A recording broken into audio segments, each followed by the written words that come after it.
বাংলাদেশের ইতিহাসে সবচেয়ে প্রতীক্ষিত সেই দিন আজ 2026-এর জাতীয় সংসদ নির্বাচন। কোটি কোটি মানুষের ভোটযুদ্ধ শেষ হতে না হতেই যা শুরু হয়েছে তাকে কি গুঞ্জন বলবেন নাকি ভূমিকম্প? সামাজিক যোগাযোগ মাধ্যম থেকে শুরু করে ঢাকার রাজপথ সবখানেই একই খবর। ফলাফল কি তবে ফাঁস হয়ে গেছে? নির্বাচন কমিশনের অন্দরমহল থেকে আসা তথ্য তোলপাড় পুরো দেশ। তারেক রহমান নাকি ডক্টর শফিকুর রহমান, কে বসছে আগামী সংসদে? আজ পদ্মা উঠবে সেই রহস্যের। দর্শক, নির্বাচন কমিশনের তথাকথিত সেই গোপন আপডেট উঠে এসেছে এক অভাবনীয় চিত্র। বেসরকারি সূত্রের দাবি অনুযায়ী এবারের নির্বাচনে অবিশ্বাস্য ব্যবধানে এগিয়ে রয়েছে জামায়াত ইসলাম। যে ফলাফল এখন পর্যন্ত পাওয়া যাচ্ছে তাতে অনেক বড় বড় রাজনৈতিক হিসাব উল্টে গেছে। বিশেষ করে তরুণ ভোটাররা ও কৌমি ঘরানার একচাটিয়া সমর্থনে দাঁড়িপাল্লা প্রতীকের জয় জয়কার।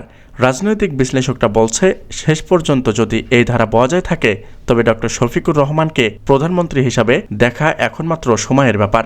কিন্তু প্রশ্ন থেকেই যায়, বিএনপি কি তবে পিছিয়ে? 17 বছরের নির্বাচন আর হাজারো চড়াই উতরাই পেরিয়ে তারেক রহমানের যে বিশাল জনপ্রিয়তা তা কি তবে মুহূর্তেই শেষ হতে চলছে? ধানের শীষের সমর্থকরা এই তথাকথিত ফলাফল ফাঁসের খবর গুঞ্জনকে উড়িয়ে দিচ্ছেন। তাদের দাবি, তারেক রহমানের প্রত্যাবর্তন ঠেকাতে এই অপপ্রচার। কিন্তু কমিশনের ভেতর থেকে আসা তথ্যের চাপে বিএনপি শিবিরে এখন থমথমে ভাব। ডক্টর শফিকুর রহমান, যিনি গত কয়েক বছর জামায়াতকে এক নতুন রূপে জনগণের সামনে এনেছেন, সেই ফলাফল যদি জামায়াত সংখ্যাগরিষ্ঠতা পায় তবে বাংলাদেশের রাজনীতিতে এক নতুন যুগের সূচনা হবে। ছাত্র জামাতের সেই রক্তক্ষয়ী জুলাই বিপ্লবের পর মানুষ কি তবে পোলারাইজড রাজনীতির বাইরে গিয়ে নতুন কোনো আদর্শের ঝুঁকি দেখছে?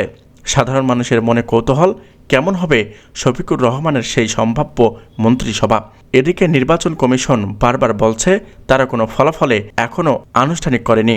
কিন্তু ফলাফল ফাঁস হওয়ার দাবি যে আগুনের মতো ছড়িয়েছে তা সামাল দিতে হিমশিম খাচ্ছে প্রশাসন। ডক্টর ইউনূসের অন্তর্বর্তীকালীন অধীনে এই নির্বাচন কি নিরপেক্ষতার পরীক্ষায় উত্তীর্ণ হবে?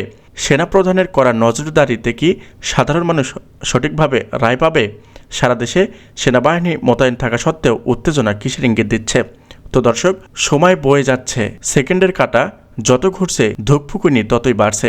শফিকুর রহমান কি সত্যিই প্রধানমন্ত্রীর শপথ নিতে যাচ্ছেন নাকি তারেক রহমানের চমক এখনও বাকি? 2026-এর এই মহাযুদ্ধের চূড়ান্ত খবর পেতে আমাদের সাথেই থাকুন।